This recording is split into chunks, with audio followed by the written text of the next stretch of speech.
They always told me the business of auctions wasn't for the faint-hearted. Bidding wars, cutthroat rivals, and sometimes questionable clients. It was all part of the game. But nothing could have prepared me for the phone call that brought the crate into my life. The client introduced himself as Victor. His voice was calm, deliberate, yet there was an undercurrent of urgency. "I have an artifact," he said. "A piece that deserves the spotlight. You will sell it to the highest bidder." His terms were unusually generous, an exorbitant commission plus anonymity for all parties. I should have declined, but the lure of such an easy fortune was too tempting. The crate arrived 2 days later, delivered to my private warehouse under strict instructions. Do not open it. It was heavy, the wood worn and unremarkable except for the faint scent of something earthy, almost metallic. A pair of initials, JS, were etched into the side. I ran my fingers over them, a chill creeping up my spine. When the auction began, everything felt off. The bids poured in faster than usual, each one higher and more desperate than the last. Most were from anonymous bidders, a common occurrence, but these names were unlike any I'd seen before. Strings of letters and numbers, almost nonsensical, as though they were placeholders for something else. The turning point came when I overheard my assistant, Marco, talking to one of the bidders.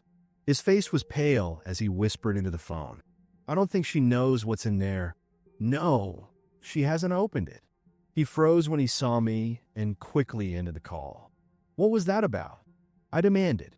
"Nothing," he stammered, but his eyes darted to the crate, lingering there too long. That's when I decided to break the first rule. Late that night, alone in the warehouse, I pried the lid off the crate.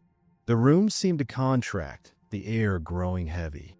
Inside, wrapped in layers of aged linen, was something resembling a sculpture. But it wasn't stone, it was something else. The texture was unnervingly lifelike, a figure contorted in a way that suggested pain or fear. It was then that I noticed the smell, stronger now. Metallic. Familiar. Blood. Panic took over. I fumbled with my phone, intending to call the police, but before I could, a message appeared. "Proceed with the auction, or you'll end up in the crate." I whipped my head around, but the warehouse was silent, save for the hum of fluorescent lights. How had they known? Had someone followed me? My heart raced as I stared at the figure in the crate, its hollow eyes seeming to meet mine. The bids skyrocketed the next morning, each one higher than the last. By midday, I was fielding calls from the media. Rumors swirled that the item was connected to a high-profile disappearance. One journalist even claimed it bore a striking resemblance to the missing person. As the final bids rolled in, a sense of dread settled in my chest. If I sold it, I would be complicit in something unspeakable. If I exposed the truth, I might not live to see the next day. The warning on my phone replayed in my mind like a broken record. In the end, I did what I thought would keep me alive. The auction closed at a staggering $12.3 million, sold to an unnamed buyer. The crate was collected the next day, leaving behind an emptiness in the warehouse and in me. But the story didn't end there. 2 weeks later, Marco vanished. His car was found abandoned on the outskirts of town with only a single note inside. The truth isn't in the bidding. It's in the crate. And now, every time I close my eyes, I see those initials, JS, carved into the wood, and I wonder, whose initials will they carve next? Amy was the one who suggested it. "We'll be back before we even notice it's gone," she had joked. At first, I was hesitant. The thought of strangers staying in our home made me uneasy, but I caved. It was just a house after all, or so I thought. The guests left the place spotless. Not a crumb on the counter, not a scuff on the floors. Even the beds were made better than we left them. It was unnerving, the unnatural precision. Amy laughed it off, claiming I was just looking for a reason to feel uneasy. "They're probably one of those Instagram cleaning types," she teased, but I couldn't shake the feeling that something was off. It wasn't until later that night, when we were unpacking, that I noticed the USB drive plugged into our smart TV. A small, nondescript thing, tucked neatly into the side port, as if it had been waiting for us to find it. "Did you leave this here?" I asked Amy. She shook her head. "No, maybe it's ours from before." But the look on her face mirrored my own unease. Curiosity got the better of us. I plugged it into my laptop, expecting maybe some leftover files, pictures, or something mundane. What we saw turned my stomach. The screen filled with dozens of video files, all labeled with dates spanning the past 3 weeks. The most recent one was from the night before we returned home. Amy hovered behind me as I clicked the file. The footage was grainy but unmistakable. It was our bedroom. The camera's view was from the top corner, angled just enough to catch the entire room. Amy's hand shot to her mouth as we watched ourselves, sleeping soundly, completely unaware of the camera's gaze. I shut the laptop while rising in my throat. "This is sick," I muttered. Amy was already pacing, muttering about calling the police. But as I stared at the USB drive, something else occurred to me. These videos weren't just of us. They couldn't be. We had only listed the house for a week, but the files dated back much further. I clicked another video, dated 6 months earlier. Different people, a couple I didn't recognize, sitting on our couch, laughing over a bottle of wine. I scrolled through the files, finding family after family, all caught in the same intimate, invasive detail. My stomach churned as realization set in. "This isn't just us," I said, my voice barely above a whisper. This house has been a target." Amy's face turned pale. "How? How could someone set this up without us noticing?" It didn't make sense. We had lived here for years, and while the thought of hidden cameras had always been the stuff of urban legends, this was real. I began searching the house, tearing through the obvious places: vent grates, light fixtures, the smoke detectors. Nothing. It was only when I checked the attic that I found it. A tiny black device nestled in the corner of the rafters, almost impossible to spot unless you knew where to look. Next to it, a pile of wires leading to a small recording box. The cords ran down through the walls, disappearing into the depths of the house. Someone had been using our home as a surveillance hub. Amy called the police while I continued to search. They arrived within the hour, taking the USB drive as evidence and promising to investigate. But even as they assured us they'd look into it, I could tell they weren't hopeful. This wasn't their first case of voyeurism, and it wouldn't be their last. The night after the police left, we stayed in a hotel. I couldn't bring myself to sleep in that house, knowing what had happened under its roof. But something kept gnawing at me. The USB drive. It wasn't just about the videos. It was about the people in them. These weren't random clips. They were methodical, precise, and detailed, almost as if someone had been studying them. It wasn't until 2 days later that I received the email. No subject line, no sender, just a single sentence. "Your footage is the most valuable yet." Attached was a screenshot of Amy and me asleep in bed. My chest tightened as I stared at the screen, my fingers trembling. We haven't gone back to that house. Maybe we'll never go back. The police say they're working on it, but I can't shake the feeling that this isn't over. Somewhere, someone is watching, waiting, and keeping tabs on us. And the worst part? We'll never know why. The job offer was strange, to say the least. Live-in caretaker for a reclusive billionaire in his sprawling estate, with a salary that could erase my student debt in a year. The instructions were just as odd. No personal questions, no wandering the house, and all communication with Mr. Bradley, the homeowner, would be conducted via tablet. But when you're desperate, you don't ask questions. The estate itself was stunning, perched on a remote hill surrounded by towering pines. Inside, the air smelled faintly of varnished wood and old books. The staff, An older maid named Martha and a burly handyman called Greg seemed polite but distant. "Stick to your duties and you'll be fine," Greg had muttered on my first day, avoiding eye contact.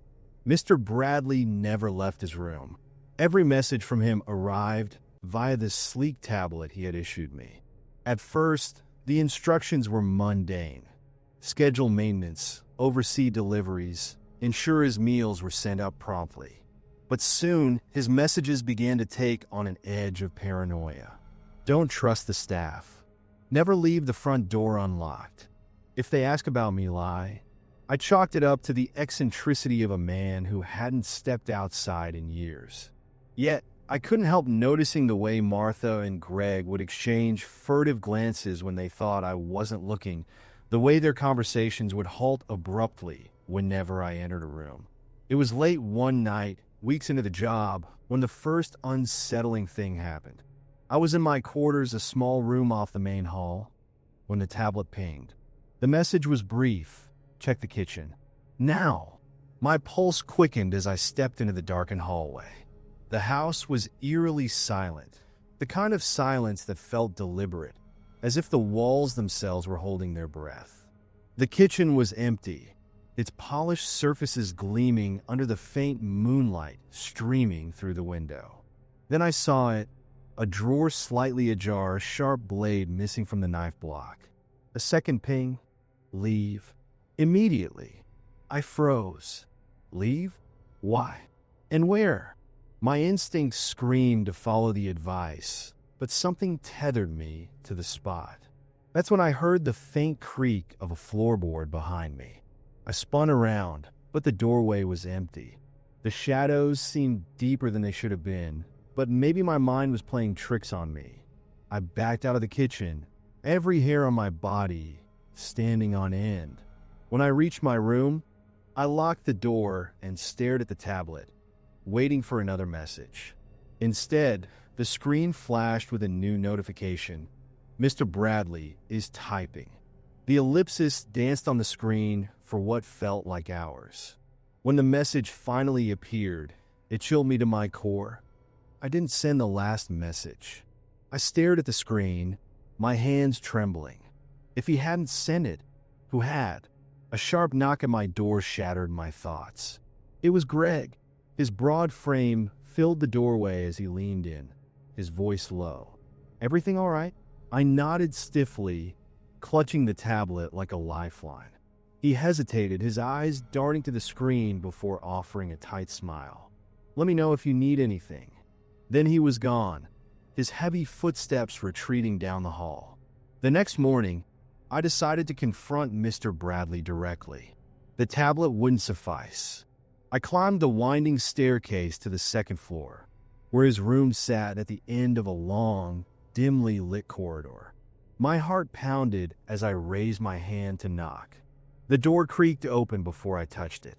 The room was dark, the curtains drawn tight, but the glow of a computer monitor illuminated a figure slumped in a wheelchair. My stomach lurched. Mr. Bradley wasn't typing messages. He wasn't doing anything. His head lolled to one side, his skeletal frame almost swallowed by the chair. His chest didn't rise or fall. He wasn't breathing. Before I could process what I was seeing, I felt a presence behind me. Turning slowly, I found Martha and Greg standing there, their expressions unreadable. "He hasn't been alive for months," Martha said quietly, her tone devoid of emotion. Greg stepped forward, a chilling smile spreading across his face. "But someone's been sending those messages, haven't they?" The tablet buzzed in my hand, its screen lighting up with a single line, "Run." I didn't wait to find out who or what was truly in control. My work thrives on chaos. As a crisis management consultant, I'm the person companies call when they're drowning in scandal, their reputation's on the line. It's never glamorous, often messy, but it pays well, and I'm good at it. Or at least I used to think so. When Halton Industries reached out, the scandal was already all over the news. A data breach that leaked sensitive client information, some of which pointed to offshore accounts and shady dealings.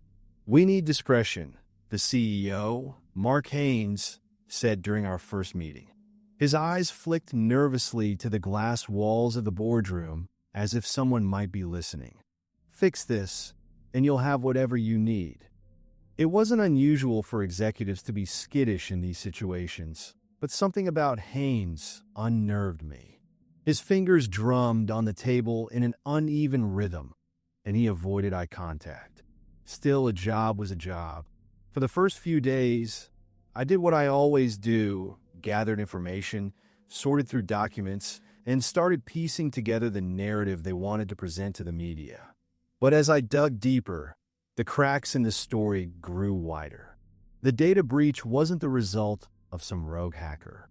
It was deliberate, an inside job meant to expose something much bigger. Among the leaked files, I found contracts with vague wording, payments routed through multiple countries, and references to a Project Blackline. I brought it up casually during a meeting with Haynes, and his reaction was immediate. His hand clenched into a fist, and for the first time, he looked directly at me. "Drop it," he said, his tone ice cold. That night, I received the first anonymous email.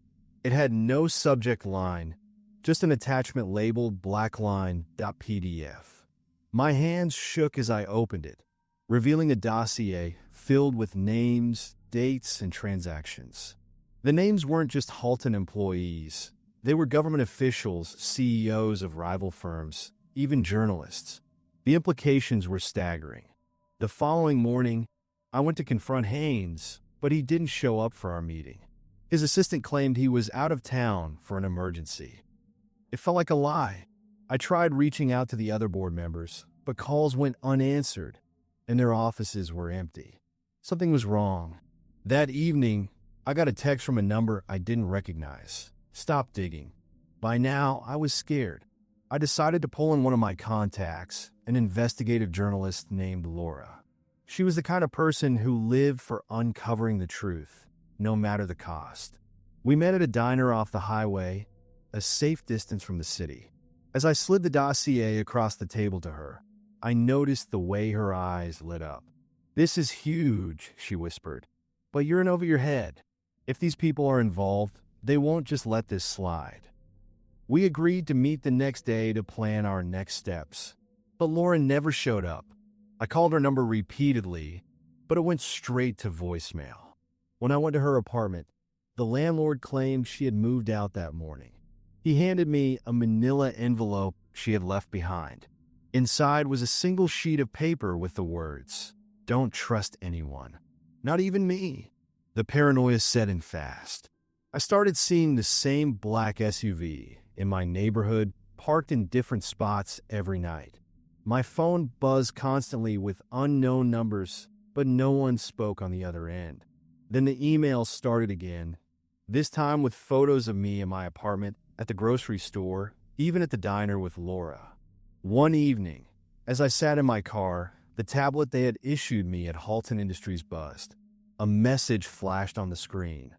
"We hired you because you were expendable." I felt the walls closing in. Every move I made, every person I reached out to, it all felt like part of their game. Halton wasn't trying to fix their crisis. They were using me as bait, a distraction, while they erased loose ends. People were disappearing, employees, whistleblowers, and now Laura. And I was next. I fled the city that night, leaving behind everything I couldn't carry in a single bag. It's been weeks since I've heard from anyone.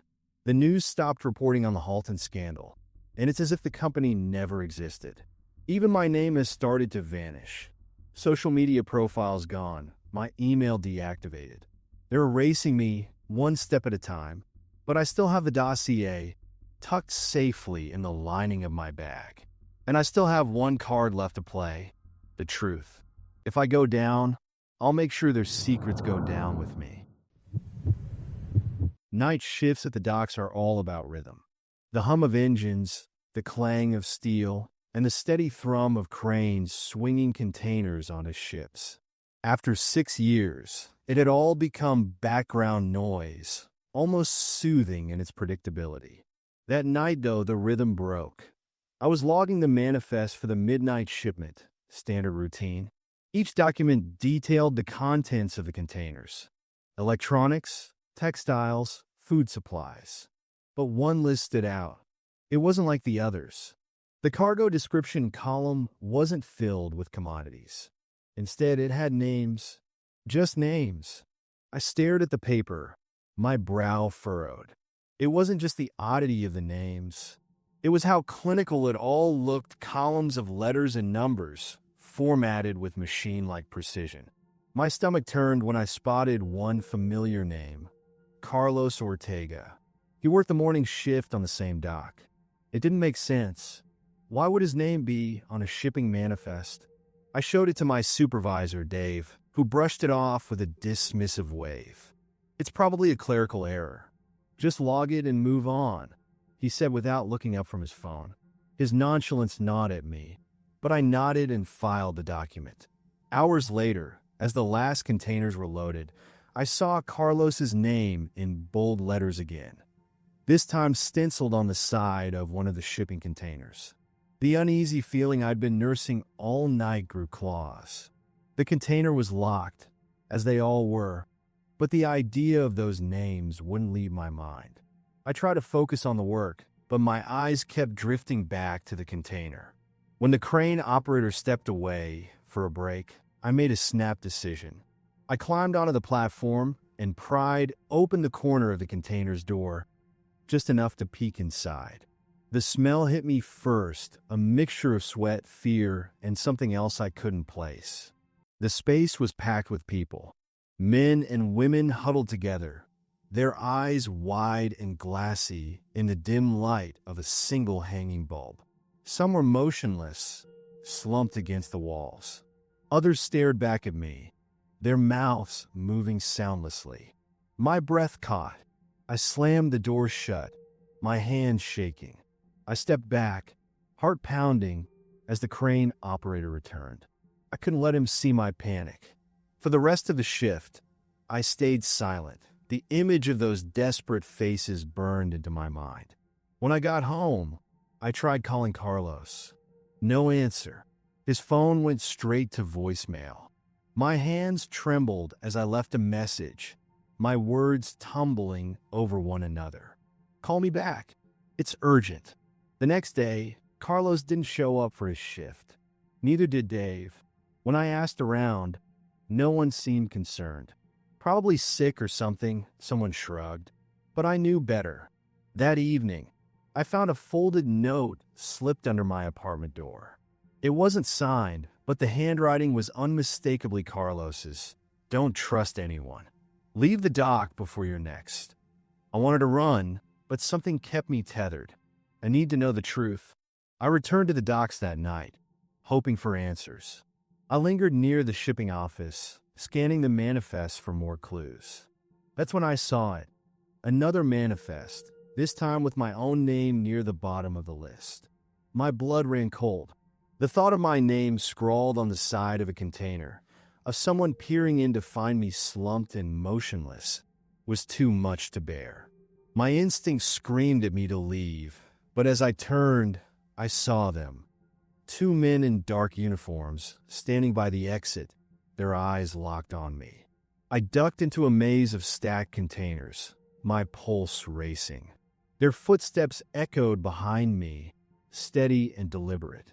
I squeezed between the narrow gaps, my breath shallow and panicked. Every creak of the metal around me felt like it would give me away. Finally, I reached the edge of the dock. The cold wind bit at my face as I stared down at the black water. I had no plan, no way out.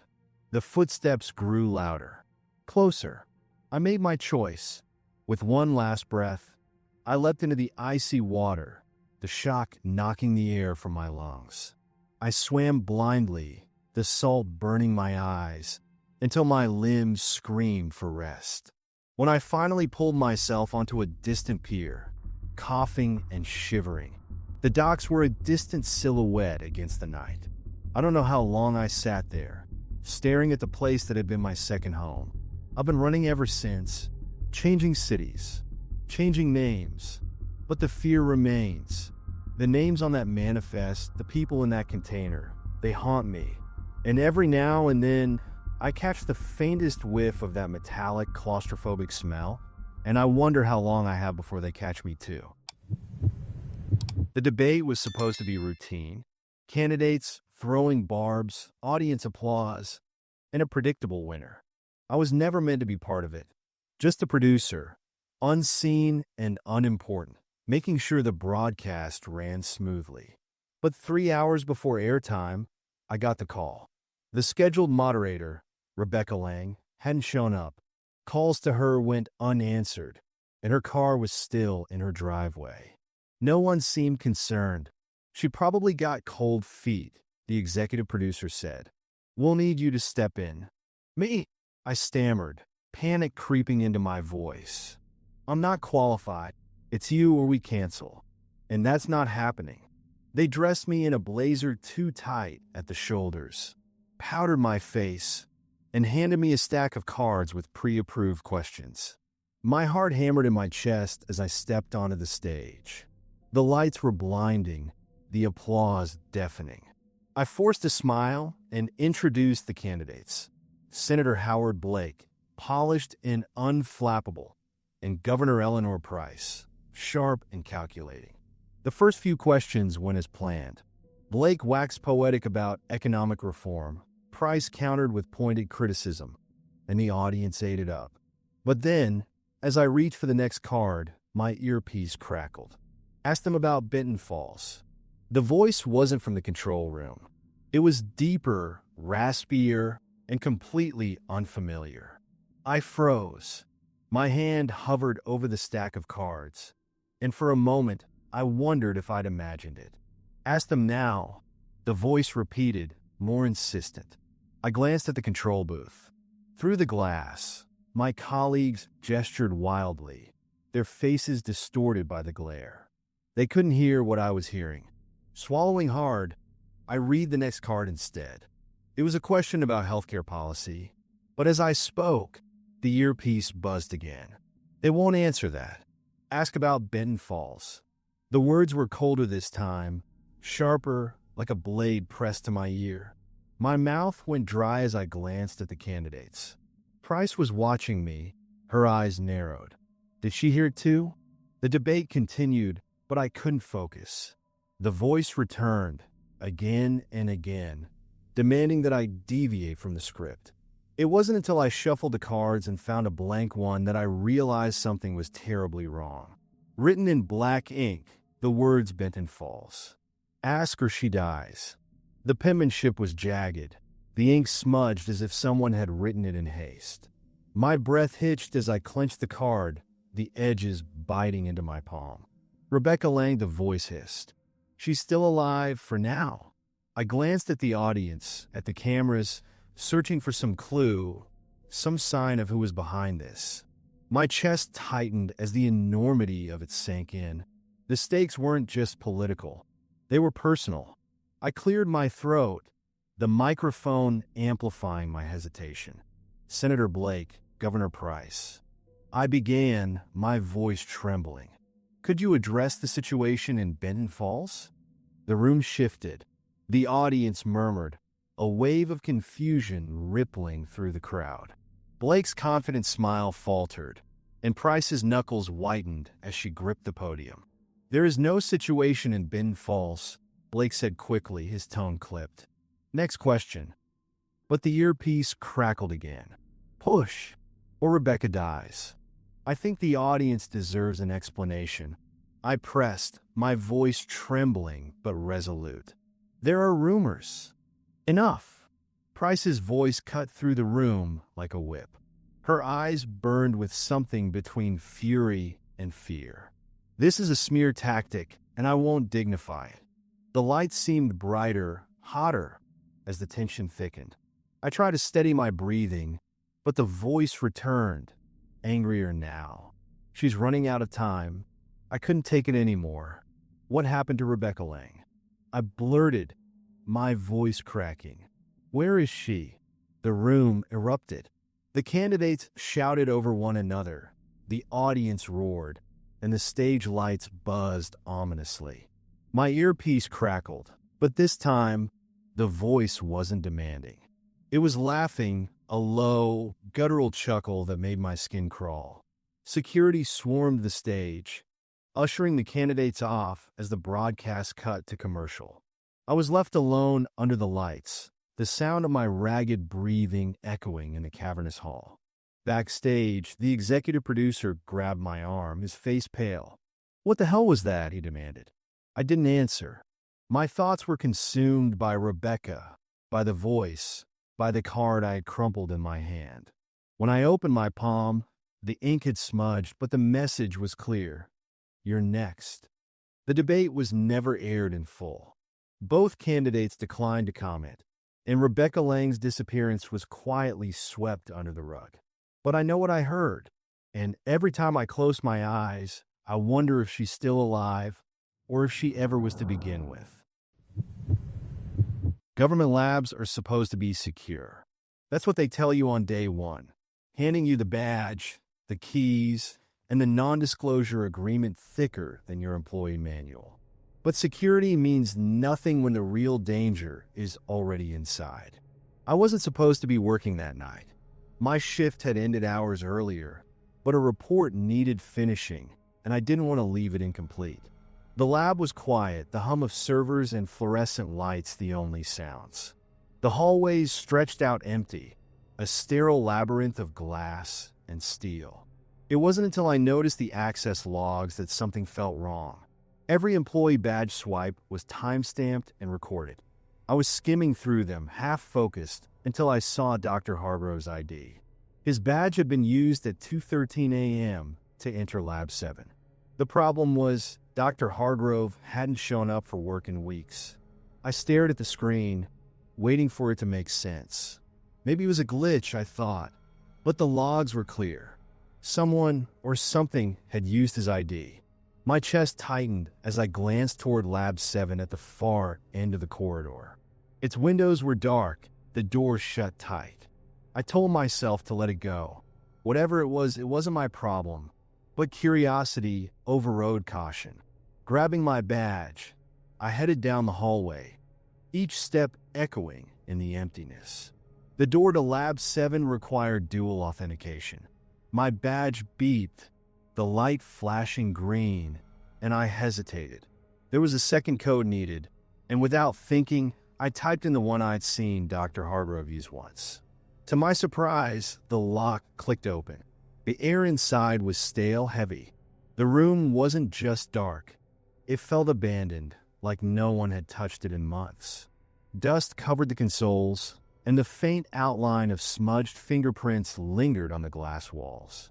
But it was the monitor in the center of the room that caught my eye.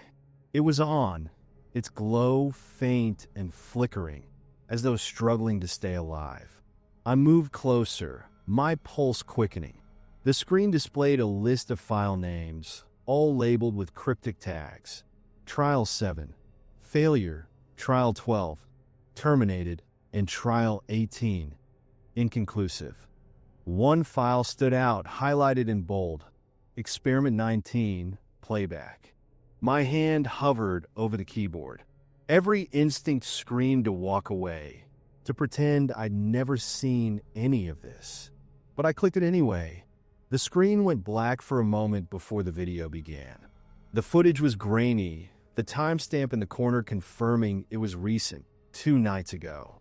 It showed Dr. Hargrove sitting in the lab, his face gaunt, his hands trembling as he typed into the console. Behind him, the glass containment unit was sealed, fogged over from within. As the video played, I noticed movement in the fog. Something shifted inside the containment unit.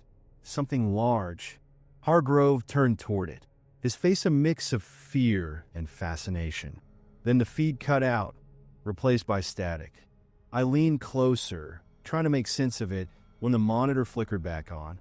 This time, the video showed the empty lab, the same containment unit now cracked open, the glass splintered like a spiderweb.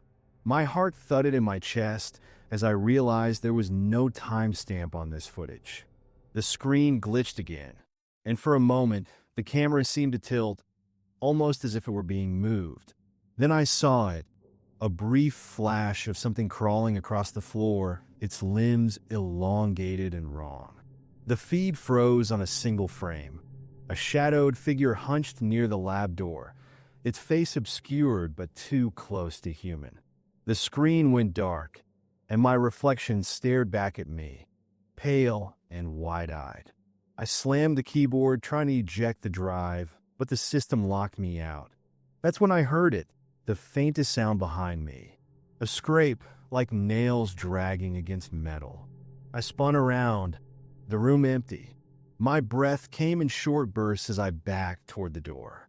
The scraping sound returned, louder this time, coming from the vent near the ceiling. My eyes darted to it, catching the faintest movement in the shadows. Something was in there, watching. I bolted from the lab, slamming the door behind me and swiping my badge to lock it.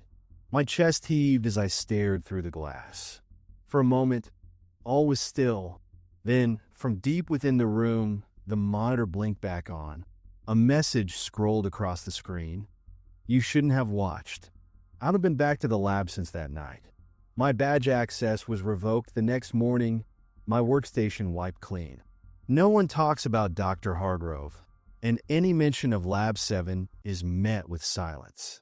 But sometimes, late at night, I dream of that figure in the vent, its two long limbs coiling in the dark. And I wake with the feeling that it's still watching, waiting for me to step out of line again. The acceptance letter came wrapped in an envelope so pristine, it looked like it had been pressed and polished. The Institute for Behavioral Studies wasn't just prestigious, it was exclusive, the kind of opportunity that changed lives. My scholarship covered everything: room, board, and tuition. I didn't hesitate to accept. From the moment I arrived, the Institute felt different. The campus was isolated, surrounded by dense forest. The buildings were modern but cold, their glass facades reflecting the bleak, overcast sky. The first thing they did was scan my fingerprints at the front desk, a process that seemed excessive for a research institute. Security is a top priority here, the receptionist had said with a thin smile. The rules were strict. No visitors. No leaving campus without approval. No personal electronics. My phone was confiscated on day one. It's to minimize distractions, the orientation guide explained, her tone clipped and rehearsed. For the first week, everything seemed normal. Classes were intense, but engaging, the kind of material I'd always dreamed of studying. The other students were brilliant, driven, but distant. Friendships felt like an afterthought, as if we were all too consumed by the workload to care. Then things started to slip. It began with the daily biometric scans. Each morning, we lined up to place our hand on a scanner before entering the main building. But one day, when it was my turn, the scanner beeped and flashed red. "Try again," the technician said, his eyes narrowing slightly. I pressed my hand to the glass, willing it to work. This time, the screen displayed unauthorized. The technician exchanged a glance with his colleague, then nodded toward a security guard. "Wait here." Before I could ask what was happening, I was escorted to a small office down the hall. The walls were bare, the fluorescent lights harsh. A man in a suit sat across from me, his hands folded neatly on the table. "There seems to be a discrepancy with your records," he said, his tone polite but firm. "What kind of discrepancy?" I asked, my voice faltering. He didn't answer. Instead, he slid a tablet across the table. On the screen was my student profile, but the photo wasn't mine. The name matched, the credentials matched, but the face staring back at me was someone else's. "That's not me," I said, panic creeping into my voice. The man tilted his head, studying me like I was some kind of anomaly. "Your fingerprints don't match the records," he said finally. "Are you sure you're supposed to be here?" My heart pounded. "I got the letter, the scholarship. I have my acceptance email." "No personal electronics," he interrupted. "You wouldn't have a record of it now." I tried to argue, to insist there had been a mistake, but he didn't budge. Eventually, I was dismissed with a vague assurance that the matter would be investigated. The rest of the day, I felt eyes on me everywhere I went. That night, I decided to find out the truth. My room had no locks, but I waited until the halls were silent before slipping out. The administrative wing was dark, the only sound my soft footsteps against the tiled floor. I found the server room easily enough, too easily. It felt like the place had been left open on purpose, like they wanted me to find it. Inside, rows of servers hummed quietly, their lights blinking in rhythmic patterns. I logged into one of the terminals using the generic credentials we'd been given during orientation. At first, it was just files, student records, class schedules, research data. But then I found the folders labeled behavioral modifications and test subjects. My blood ran cold as I opened the first one. The files weren't about our academic performance. They were about us. Each student had a profile documenting everything from sleep patterns to interpersonal behavior. Some even had notes about adjustments made to their routines or medications. My file was there too, marked with a red flag. It included a list of inconsistencies and a chilling note. Observation phase complete. Escalate to containment. I barely had time to process what it meant before I heard the door click behind me. Turning slowly, I saw a figure silhouetted in the doorway. It was one of the security guards, his hand resting casually on a taser at his hip. "You shouldn't be here," he said, stepping inside. His tone was calm, almost conversational, but his eyes were sharp. I bolted past him before he could react, my adrenaline drowning out any sense of caution. I sprinted through the halls, heading for the only exit I knew, the main gate. But when I reached it, the keypad blinked red. My fingerprints no longer worked. Behind me, footsteps echoed in the distance. I could hear voices, calm and measured, like they weren't chasing me, but corralling me. I turned to run, but there was nowhere to go. The forest loomed in the distance, its shadows deep and uninviting. As I stood there, trapped between the gates and the oncoming security team, I realized the truth. The scholarship had never been an opportunity. It was a trap, and I had walked right into it. I haven't seen daylight since. The TV snapped to static, then a piercing tone cut through the room. I dropped the dish I'd been washing, the sound jarring in the quiet evening. My 6-year-old Lily came running into the kitchen, her stuffed rabbit clutched tight. Her eyes were wide, already sensing something was wrong. "This is a national emergency," the automated voice began. "Remain calm. Residents in the area are ordered to evacuate to government-designated shelters immediately due to an imminent chemical threat." The broadcast repeated, but I barely heard it over my own pulse pounding in my ears. Outside, the air was eerily still, the calm before something terrible. I grabbed Lily's coat and shoes, my own panic thinly veiled by a shaky smile. "It's like a drill, sweetheart," I lied. "We're just going to be safe for a little while." I packed quickly, essentials tossed into a bag without thought. My car rumbled to life as I followed the sparse line of vehicles toward the shelter indicated on the broadcast. The building was a squat, nondescript structure surrounded by armed guards in hazmat suits. They waved us through after a cursory inspection, barely acknowledging the questions shouted from car windows. Inside, the air was thick, humid from the crush of people. Rows of cots lined the walls, and a low murmur filled the space as families huddled together. Lily clung to me, her small hands sweaty in mine. A woman in a government uniform ushered us toward a cot with a clipboard and a strained smile. "Stay put. Everything is under control." But it didn't feel under control. Hours passed, and the low hum of unease grew louder. The guards stationed at the exits seemed restless, their hands never far from their weapons. I tried to distract Lily with games and snacks, but my own unease bled into my voice. Every sound, Every shadow seemed sharper, more deliberate. It was the man sitting across from us who first voiced what we were all thinking. Why haven't they told us anything? His voice was quiet, but edged with tension. If it's safe outside, why not let us leave? No one had an answer. Whispers spread like wildfire, theories piling on top of each other. The threat was worse than they admitted. The government had no plan. We weren't going to leave. At some point, the lights flickered. Just once, long enough to make everyone flinch. One of the guards barked something into a radio, his eyes scanning the room. That's when I noticed the cameras mounted high in the corners, their lenses moving slowly, watching. They weren't here to keep us informed. They were here to monitor us. The air grew oppressive, the murmurs replaced by a suffocating silence. I tried to think rationally, but my instincts screamed that we weren't being protected. We were being contained. Around midnight, the first person tried to leave. A man, mid-40s, stood abruptly and headed for the exit, his movements quick and decisive. "I'm not waiting around to die," he said loudly, drawing everyone's attention.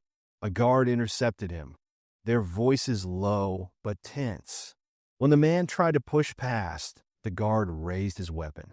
The sound of the shot rang out, and Lily screamed, burying her face in my side. The man crumpled to the floor, blood pooling beneath him. The room erupted into chaos, screaming, shouting, the wail of a child somewhere near the back.